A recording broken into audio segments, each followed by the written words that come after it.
of Humanoids of YouTube. This is not my normal type of video because I don't usually cook, but I entered a contest which is now over, so you can't enter it, you sneaky little things. Here is my cooking video for a football dessert dip. Hope you enjoy.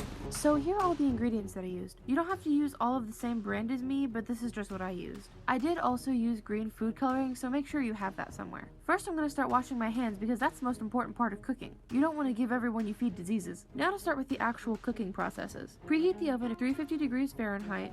After that, open your brownie mix, but make sure you have scissors because these bags are sealed with literal cement to avoid being able to open it in any other way. Pour the contents into the bowl. Add 1/4 cup of water, 1/2 cup of vegetable oil, and 2 eggs. Mix all those babies together and there you have your brownie mix. When your raw brownies are a nice and smooth consistency, put some wax paper into your brownie dish so that they're easy to pull out later. Once you get it nice and fitted to the pan, pour your brownie mix into the pan and scrape your bowl with the spatula that you had your nephew get for you. Make sure that all or most of the brownie batter is out of the bowl and spread the mix out evenly in the pan. Go ahead and lick that spatula and bowl because you know you deserve it after all the hard work you've done. After your lick fest with the kitchen tools, stick the brownies in the oven and set the timer for 36 minutes. While you wait for the brownies to cook, start on making your cake. Pour in your cake powder, 1 cup of water, 1/2 cup of vegetable oil, and 3 eggs. After being beautifully mixed together, do the same thing you did with the brownies with the wax paper. Make sure everything is scraped out of the bowl and spread out evenly into the pan, just like last time. Lick the kitchen utensils because you don't use them twice and you deserve some nice batter. Wait for a little while for the brownies to finish cooking and then take them out of the oven and set them on the counter to cool for a while. Put the cake into the oven and set the timer for 28 minutes. While waiting on the cake to cook, let's start on our pudding. If you're me, you ran out of mixing bowls, so you're using a Halloween bowl you found at Walmart a month ago. Pour in your 1.5 cups of water and your can of sweetened condensed milk. Make sure all the milk is out of the can due to it being very thick and hard to get out. Mix the two liquids together and then add pudding mix in. Whisk it and then refrigerate it for 5 minutes. After refrigeration, add the whole container of Cool Whip into it and stir until all the pudding is one color. You can use the whisk if you want to, but I think that it's easier to just use a spoon at this point. After it's all one color, stick it in the fridge until you need it later. Have a fun dance party until your cake is done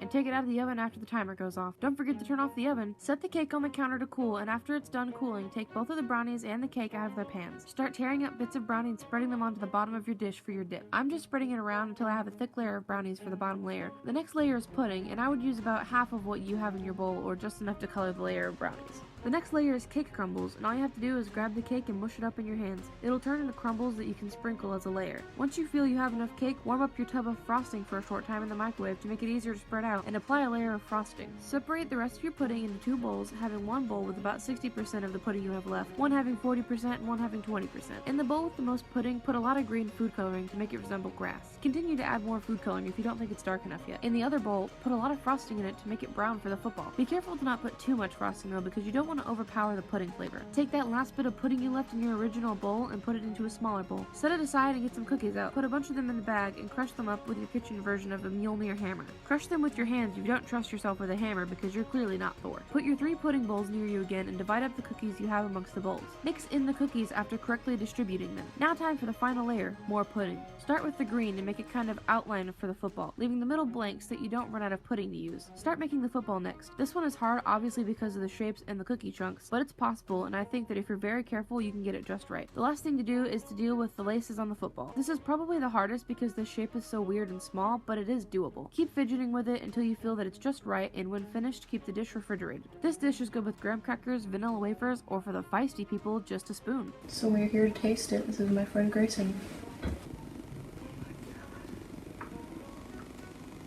Oh. I feel like nobody can look attractive eating this. Oh no, Lord.